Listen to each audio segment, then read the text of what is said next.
First మూడు వేసుకోవాలి. Okay బండు. తర్వాత మిక్స్ నమ్కిన్ తర్వాత ఆనియన్స్, పచ్చిమిర్చి, కొత్తిమీర లేదు కావాలంటే మీరు వేసుకోండి. మీరు కొత్తిమీర దాంట్లో తేడా ఉంది. కొత్తిమీర తెలంగాణలో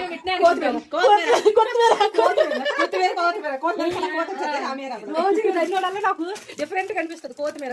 మా తెలంగాణలోనే ఇక చూడు, మా తెలంగాణలో మేము అట్లే అనుకుంటాం. మా ఆంధ్రాలో మేము ఎట్లే అనుకుంటాం కొత్తిమీర అంటాం. మా ఆంధ్రాలో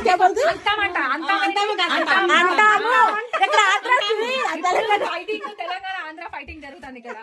మళ్ళీ ఆంధ్రాలో ఎక్కువ మంది ఉన్నారు, తెలంగాణ ఒక పెట్టే. తెలంగాణ ఒక్క బిడ్డ బాగుంటది కదా మధ్యలో వస్తుంది. అదన్ని డైలాగ్ ఎలా చేస్తారు. తెలంగాణ ఒక్క బిడ్డ చాలు. తెలంగాణ బిడ్డ 10 మంది ఆంధ్ర బిడ్డ సమానం.